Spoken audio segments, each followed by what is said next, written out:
Hello friends, welcome to the our YouTube channel Jobs and Admission UPPCS GIC Mains 2025 के form filling के बारे में हम एक बार कंप्लीट जानकारी लेके आए हैं। तो इनके बारे में हम A to Z step by step सारा प्रोसेस समझेंगे, हमें क्या करना है क्या नहीं करना है, क्या सारी चीजों हमें फॉलो करनी है, कौन सी गलतियां नहीं करनी, कौन सी चीजें अपलोड करनी है, क्या है, सारे डॉक्यूमेंट्स आपको लेके बैठने पड़ेंगे। तो चलिए शुरू करते हैं। तो जब हम सबसे पहले हमें क्या करना है कि यूपीपीसीएस की जो मेन वेबसाइट होगी वो हमें खोलनी है। और यूपीपीसीएस की मेन वेबसाइट पर जैसे ही जाएंगे हम, तो वैसे ही आपको यहाँ पर ये वाला इंटरफेस आ जाएगा। और अगर ये इंटरफेस जैसे ही आ जाएगा तो आपको यहाँ पर इस जगह जहां पर ये रेड पॉइंट दिख रहा है यहाँ पे कैंडिडेट डैशबोर्ड पर लॉगिन करना है। जैसे ही कैंडिडेट डैशबोर्ड पर लॉगिन करेंगे आप, आपके पास ये इंटरफेस आ जाएगा कि आपको एक अपना जो ओटीआर नंबर है उसके थ्रू लॉगिन करना पड़ेगा। और जैसे ही इसमें आप अपना ओटीआर लॉगिन करेंगे, प्रोसीड करेंगे फर्दर, तो आपको ओटीपी मांगना होगा। या तो आपको पासवर्ड पता होगा या ओटीपी पता होगा, और दोनों चीजों से एक चीज कर सकते हैं। तो यहाँ से प्रोसीड करेंगे, इसके बाद आप लोगों के पास ये सारा का सारा खुल के आ जाएगा। ये एक इंटरफेस आएगा, ये तुम्हारा ओटीआर से रिलेटेड रहेगा, आपका नाम वगैरह ये सारी चीज यहाँ लिखी होंगी, तो ये सब ओटीआर से होगा। तो आपको कुछ भी इसमें एडिट नहीं कर सकते हो, ना ही इसमें कुछ चेंज कर सकते हो। अब आगे चलोगे तो उसमें ही नीचे ये दे रखा होगा, इसमें ये सारी डिटेल्स आपको भरनी है। ये नया पोर्टल चेंज हुआ है, स्टार्टिंग के कुछ दिनों में यहाँ पर कुछ डिटेल एक्स्ट्रा आ रही थी, लेकिन अभी डिटेल सब कम कर दी गई है। उसमें क्या कम कर दिया गया है मैं आपको बताऊंगा। तो आपको सबसे पहले यहाँ पर अपना व्यक्तिगत विवरण, जो पर्सनल डिटेल्स है वो सारी भरनी है। अपना नाम लिखना है हिंदी में। आप जैसे ही हिंदी में नाम लिखेंगे, हिंदी के लिए यहाँ दे रखा है कि जैसे ही आप इंग्लिश में टाइप करिए और स्पेस बार दबाएंगे, तो स्पेस बार दबाते ही इसमें आपका नाम हिंदी में हो जाएगा। आपका phone number with STD code अगर हो तो आप यहाँ डाल सकते हैं, अन्यथा कोई दिक्कत नहीं है। फादर्स नेम यहाँ पर आपको डालना है। फादर्स नेम, पिताजी क्या करते हैं, आपका उनका ऑक्यूपेशन क्या है, उनका रेजिडेंशियल एड्रेस है, सेम चीज मदर को लेना चाहिए।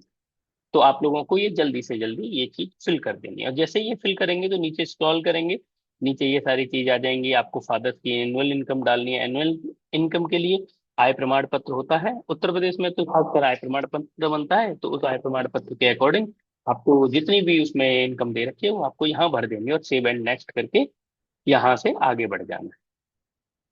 अब क्या करना है आपको, सबसे पहले यहाँ पर जैसे ही सेव एंड नेक्स्ट आगे करोगे, तो आपके जो भी डॉक्यूमेंट्स होंगे उन डॉक्यूमेंट्स में क्या क्या डिटेल्स हैं उन सबको यहाँ फिल करना है। सबसे पहले आपको यहाँ पर भरना है हाई स्कूल की डिटेल। तो हाई स्कूल कहाँ से किया है उसमें आपको यहाँ पर अपने बोर्ड का नाम लिखना है, उसमें कॉलेज का नाम यहाँ पर जहाँ पर ये ब्लर कर रखा है, यहाँ पर आपके कॉलेज का नाम, कौन से ईयर में उत्तीर्ण किया है, पासिंग ईयर्स क्या है, कब आपने एडमिशन लिया और कब आपने उस स्कूल को छोड़ा।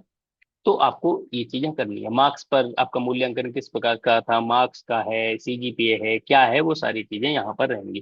टोटल मार्क्स आपके ऑब्टेंड कितने हैं वो है यहाँ, और टोटल मार्क्स ये रहे। आपके परसेंटेज अपने आप कैलकुलेट ये कर देगा ऑटोमेटिक। तो इसमें आपकी श्रेणी आपको फर्स्ट भरनी है, अगर फर्स्ट है तो फर्स्ट, सेकंड है तो सेकंड। इसके बाद आपको यहाँ पे जो भी प्रमाण पत्र संख्या होगी, सर्टिफिकेट नंबर, वो आपको यहाँ फिल कर देना है। उसके बाद अगर कोई भी रिमार्क है, विशिष्टता है, तो आप उसमें कुछ भरेंगे, अन्यथा एन ए करके चलेंगे। आपको अपने सब्जेक्ट की संख्या लिखनी है, यहाँ कितने सब्जेक्ट्स हैं। जैसे ही सब्जेक्ट की संख्या लिखोगे, यहाँ सारे सब्जेक्ट को इतने कॉलम ओपन हो जाएंगे। जितने यहाँ सब्जेक्ट लिखोगे उतने ही कॉलम बन के आ जाएंगे। अब आपको अपने ऑब्टेंड मार्क्स और मैक्सिमम मार्क्स इसमें फिल कर देने एक एक करके, ठीक है। यही सेम काम इंटरमीडिएट के लिए भी करना है। इंटरमीडिएट के लिए करोगे, स्नातक के लिए करोगे। अब देखो क्या है कि जैसे ही हम आगे करेंगे सारी चीजें आपको फिल करनी है। इंटरमीडिएट के लिए भी सेम चीज आपको, सेम सब्जेक्ट, यहाँ पर टोटल नंबर सब्जेक्ट डाल देना है, सारी चीजें आपको यहाँ पे फिल करके दे देंगे। क्या करना है आगे जैसे ही बढ़ोगे, तो आपको स्नातक का भर देना है, स्नातकोत्तर का भरना है। यदि यहाँ अन्य यदि कोई है, तो यहाँ पर आपको अपनी बीएड नहीं भरनी है। सबसे पहली बात तो ये बीएड के लिए नहीं है। ये पुराने डैशबोर्ड में आ रहा था, यहाँ पर पुराना जो भी इंटरफेस चल रहा था उसमें आ रहा था, लेकिन अब नए इंटरफेस में तो अब ऐसा हो चुका है, यहाँ पर यदि अन्य कोई है इसके बाद आपको बीएड दे रखी है। बीएड मैंडेटरी, जो भी एनसीटीई के मान्यता के द्वारा यहाँ पर एक और कॉलम बन के आने लग गया है। तो आपको उसमें आपकी अपनी बीएड की भर देनी है। जैसे इसमें एकेडमिक डिटेल्स जैसे ही आपकी कंप्लीट हो जाएंगी, अब आपका एक्सपीरियंस डिटेल्स के लिए बारे में चर्चा हम करेंगे। तो एक्सपीरियंस डिटेल्स क्या करनी है। एक्सपीरियंस डिटेल्स अगर आप कहीं पर पढ़ा रहे हैं, कहीं पर किसी तरीके का कॉलेज आपका अगर एक्सपीरियंस है, तो वहाँ वो आप यहाँ पर बिल्कुल अच्छी तरह भर सकते हैं। नेम ऑफ ऑर्गेनाइजेशन, ड्यूरेशन, और यहाँ पद छोड़ने का कारण, अगर अभी आप जॉब कर रहे हो तो इसमें लिखिए स्टिल वर्किंग, आपको ऐसा कुछ नहीं करना, उसके बाद ऐड कर देना, तो यहाँ पर टोटल एक्सपीरियंस और वो लिखा हुआ आ जाएगा। अगर नहीं है तो आपके पास कोई भी, अगर आपके पास कोई भी एक्सपीरियंस डिटेल्स नहीं है, अनुभव का प्रमाण पत्र नहीं है, तो आप स्किप भी कर सकते हैं, कोई प्रॉब्लम नहीं है, ठीक है ना। जैसे ही आप यहाँ से आगे बढ़ोगे तो इस अनुभव के नीचे एक और इंटरफेस चलेगा, इसके बाद जैसे ये अनुभव के बाद चलोगे तो नया इंटरफेस आएगा, जिसमें ये नीचे की साइड में होगा। क्या आपने अपना कहीं कार्यरत है तो एनओसी ली है कि नहीं, अनापत्ति प्रमाण पत्र, एनओसी ली है तो यस भर देंगे, नहीं ली तो नो भर देंगे, ठीक है। इसमें आप यस और नो आप भर सकते हैं। अगर यस भर रहे हैं तो आपके वो एनओसी जो 400 में उसके बारे में आपको डिटेल डिस्क्रिप्शन देना है, ठीक है। अब इसमें आपको क्या, किसी अभियोग में आप गिरफ्तार किए गए हो या फिर किसी में आपके खिलाफ कोई भी अपराध के लिए गिरफ्तार हुए हो या फिर कोई भी कार्रवाई चल रही है तो उसके लिए आपको भर देना है। ऐसे ही सेम ये भी ऐसा ही है, शिक्षा प्राधिकारी के समक्ष कोई विचाराधीन वाद का विवाह हद है, उसका प्रकार है, तो वो भी इसमें भर देना है आपको। ये डिटेल्स भरनी है, सिंपल सिंपल डिटेल है, इसमें कोई ज्यादा बड़ी बात नहीं है, ज्यादा बड़ी बात आगे है। शासकीय अर्धशासकीय, इसमें कोई भी जो भी है आप डिटेल भर सकते हैं। विगत 5 वर्षों में आप कहाँ कहाँ रहे हो, वो आप इसमें भर देना। 300 अक्षरों में आपको डिटेल भरनी है कि कहाँ कहाँ रहे। इसके बाद सेव एंड नेक्स्ट करेंगे तो ये सेव हो जाएगा और आगे आ जाएंगे। तो जैसे ही अनुभव भरोगे अदर डिटेल्स आ जाएंगी। अदर डिटेल्स क्या है, नेम, एड्रेस वगैरह जिसको आप जानते हो, वो अदर डिटेल में डल मांगेगा कि आपको किन किन को, अब ऐसे कौन से लोग हैं जो आपको जानते हैं। तो कोई से भी दो आप डाल सकते हो इसमें। आपके कोई भी दोस्त है जो कहीं वर्किंग है, या फिर कोई ऐसा जो भी आपका रेफरेंस दे सके। थोड़ा विश्वास पात्र लोगों को थोड़ा इसमें डालिए, क्योंकि हो सकता है कभी वेरिफिकेशन के लिए हो तो वेरिफिकेशन आए, तो थोड़े विश्वास पात्र लोग होने चाहिए इसमें। ऐसा नहीं कि किसी को भी उठा के रख दिया। तो आप अपने आसपास के लोग जो भी हैं उनको, आप अपने मित्र हैं कोई भी हो, वो आपको भर देना है, तो आप भर देना, बहुत आसान है।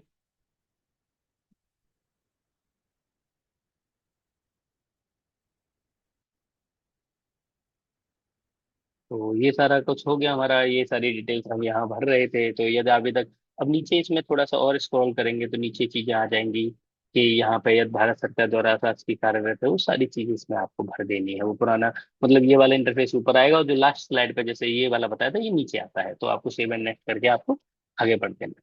अब यहाँ पर जैसे ये अन्य विवरण आप भरेंगे तो फाइनल सबमिट के लिए आएगा कि मैं मेरा नाम ये है, घोषणा करता हूँ कि ये सारे चीज आप करके फाइनल सबमिट करेंगे। लेकिन अभी फाइनल सबमिट वास्तव में नहीं हुआ है। हमें लगेगा कि हमारा फाइनल सबमिट काम हो गया, लेकिन ऐसा कुछ भी नहीं है। अभी फाइनल सबमिट के लिए बस ये वाली डिटेल जो है, वो डिटेल यहाँ से भरपूर ले ली जाएगी। इसके बाद जैसे ही फाइनल सबमिट पे क्लिक करोगे आपके लिए एक और नया इंटरफेस आएगा। जैसे ही आप करोगे आपके लिए नई सूचनाएं, ओटीआर में जो भी भरने के लिए, वो सारी चीजें आ जाएंगी। अब यहाँ पर आता है मेन, आपको एक एक डॉक्यूमेंट किसने वेरीफाई किया है, कब अपलोड हुआ है, कब आपको मिला है, कब वो प्रमाण मतलब कब प्रदान किया गया, वो सारी चीजें यहाँ भरवाएगा, सारी की सारी चीजें। तो सबसे पहले हाई स्कूल की मार्कशीट भरवाएगा, फिर सर्टिफिकेट, तो हाई स्कूल की मार्कशीट का सर्टिफिकेट नंबर या मार्कशीट नंबर जो भी होगा। सेक्रे किसने की है, जैसे यूपी बोर्ड में तो ऐसा होता है कि सेक्रेटरी जो होते हैं, सचिव जो होते हैं, वो इसके इशिंग अथॉरिटी होते हैं। तो आपको यहाँ पे वो भर देना है, इशिंग अथॉरिटी, सेक्रेटरी वगैरह, ये आप भर दोगे। तो हाई स्कूल में मतलब ये जिस टाइम पे कैंडिडेट का भरा गया उस टाइम पर जो मार्कशीट और सर्टिफिकेट दोनों एक ही आने लग गए थे, लेकिन पहले अलग अलग आते थे। जिनके अलग अलग है वो अलग अलग भी यहाँ भरेंगे, अगर सेम है तो वो आप सेम भरेंगे यहाँ पे। अगर कुछ भी नहीं है, डिटेल्स यूआरएल नहीं है, तो एनए भर देंगे। इसके बाद जो साइड में यहाँ, यहाँ क्या होगा कि यहाँ पर सारी चीजें जो चलेंगी, यहाँ इधर साइड में जैसे ही करोगे इसको नीचे से, तो यहाँ पर और सारी चीजें आएंगी। वहां आपको बहुत सारी डिटेल्स बनने, मतलब डिटेल्स क्या, अपलोड करना है। और अपलोड 2 MB तक करवाएगा तो कोई मतलब अच्छी क्वालिटी में अपलोड करें आप, जिससे कि आपका कोई भी रिजेक्शन का कोई मौका ही ना आए, कि आप रिजेक्शन करने का मौका ही ना मिले, कि कोई भी पॉइंट पे आपको रिजेक्शन कर दिया जाए आपका फॉर्म। तो आप अच्छी अच्छी उसमें भर सकते हैं। हाई स्कूल है, हाई स्कूल की मार्कशीट, सर्टिफिकेट, फिर इंटरमीडिएट के मार्कशीट, सर्टिफिकेट, फिर बीएस जो ग्रेजुएशन है उसकी मार्कशीट। तो ग्रेजुएशन की सारी मार्कशीट लगा दें, और उसमें ग्रेजुएशन की सारी मार्कशीट, फिर उसका सर्टिफिकेट मतलब डिग्री। ऐसे ही मास्टर्स की जो भी आपकी मास्टर्स है, मास्टर्स की आप क्या करेंगे, सारी डिग्री लगाएंगे। डिग्री के बाद सॉरी, पहले पहले मार्कशीट लगाएंगे, देन उसके बाद डिग्री। और डिग्री किसने प्रोवाइड किया, वाइस चांसलर ने, रजिस्ट्रार ने, जो भी वाइस चांसलर होते हैं मोस्टली।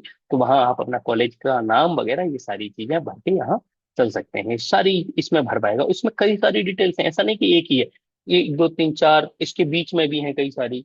एनओसी है तो एनओसी अपलोड करो 11, और अब देखोगे कि आप वहाँ इफ एनी मतलब कोई भी एक आता है इसेंशियल क्वालिफिकेशन मार्कशीट आप अपलोड करो, तो ऐसा इसेंशियल में कुछ नहीं है। आप नीचे जाके देखोगे तो बीएड नीचे आ रहा है 23 में 24 में नंबर पर, इसेंशियल क्वालिफिकेशन बीएड या डिप्लोमा बी।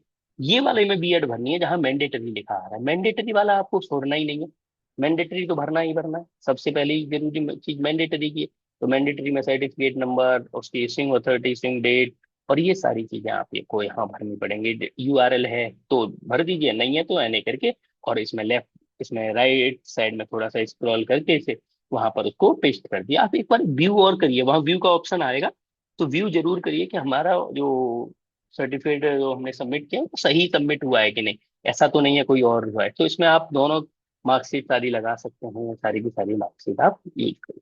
इसके बाद जैसे ही सारी चीजें भर जाएंगी तो आपके पास ये आ जाएगा कि आपका यहाँ पे ये देखो, राइट हैंड साइड में नीचे डाउन की तरफ, ये required documents has been uploaded successfully on the OTR server. तो आपको ये सारी चीजें आ जाएंगी। यहाँ अप्लाइड फॉर पोस्ट ये सारी, तो यहाँ आपका ओटीआर नंबर, ये डिटेल्स आएंगे। हाई स्कूल की मार्कशीट आपने अपलोड स्टेटस, यहाँ स्टेटस आएगा, इसके स्क्रॉल करके यहाँ देख सकते हैं कि स्क्रॉल करके हमने कौन कौन से सर्टिफिकेट अपलोड कर दिए। जैसे कि ऐसे दिखाएगा, इसमें मतलब सारी की सारी डिटेल्स दिखा देगा आपने कौन कौन से डाउनलोड किए। इसके बाद जैसे ही आपका यहाँ नीचे जाके सबमिट करोगे, ओके करके अपना सबमिट करोगे, तो ये वाला प्रीव्यू आ जाएगा। तो आपको यहाँ पे ये accepted form, application status accepted आना चाहिए, और इसमें फीड पोजीशन, यहाँ आपके सारे नंबर, नाम वगैरह, ये सारी चीजें बेसिक डिटेल्स आएंगी।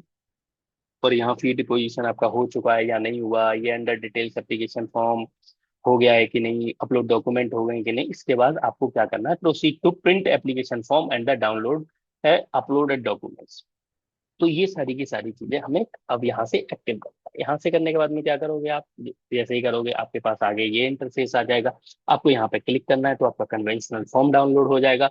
एक click click here to download your uploaded document, या आपने डॉक्यूमेंट्स कौन कौन से अपलोडेड किए उसमें वो जो एक तरीके से चेक लिस्ट आ जाएगी, चेकलिस्ट आ जाएगी। इसके बाद से print application, print address slip आ जाएगी। ये बहुत जरूरी है, print address slip. Address slip को ए फोर शीट पर लीजिए, और जो भी आपका जो बड़ा ए4 साइज का आपका पैकेट होगा, जिसमें आप सारे डॉक्यूमेंट जो आपने अपलोड किए हैं वो सारे भर के उसको रख के पोस्ट करेंगे, वो सारे के ऊपर ये वाली प्रिंट एड्रेस स्लिप होनी चाहिए, जो यहाँ से एड्रेस स्लिप ये यहाँ से जनरेट होगी। तो आपको सारी की सारी करना है। अगर आपको कोई भी कैटेगरी सर्टिफिकेट फॉर्मेट है तो वो यहाँ से डाउनलोड करना है, ठीक है ना। तो वो सारी चीजें इस चीज में रहेंगी। इसके बाद आपको जैसे ही आप डाउनलोड करोगे, जैसे ही यहाँ से कन्वेंशनल फॉर्म डाउनलोड करोगे, तो ये आ जाएगा आपके सामने कि ये कन्वेंशनल फॉर्म है। ये कन्वेंशनल फॉर्म में ओटीआर नंबर यहाँ आ जाएगा, तो ये आ जाएगा दिनांक 12 तक प्रकाशित किया गया था, और इसको निरस्त कर दिया जाएगा। ये सारी की सारी चीजें आपको यहाँ से ये करनी है। यहाँ पे आपको अपना फोटो लगाना है, स्व प्रमाणित इस पर चिपका साइन करने हैं, तब जाके आपको वहां भेजना है। ये भी उसके साथ भेजना है आपको सारे डॉक्यूमेंट, जितने भी डॉक्यूमेंट्स होंगे उन सारे डॉक्यूमेंट्स के साथ आपको ये संलग्न करके भेजना पड़ेगा, ठीक है। इसके बाद ही हमारी मतलब वीडियो खत्म होती है, इतना ही है उसमें, लेकिन टाइम लगेगा, टाइम टेकिंग है प्रोसेस, क्योंकि हर चीज एक एक चीज भरनी है हमें, एक एक चीज को हमें स्पष्टीकरण देना, हर चीज का डॉक्यूमेंट का सर्टिफिकेट नंबर, सीरियल, वो सारे नंबर हम भरेंगे, सारी डिटेल्स एक एक करके हमें भरनी है। तो हर चीज के लिए टाइम लगेगा। इसको भरने में कभी कभी सुन मतलब टाइम, बहुत ज्यादा टाइम लग जाता है। आपको एक दिन भी लग सकता है, 2 दिन भी लग सकता है। कोई कोई अगर बैठेगा तो एक दिन में ही खत्म कर देगा कि आज ही खत्म कर दो, सारी चीजें ऐसे हो जाएंगी।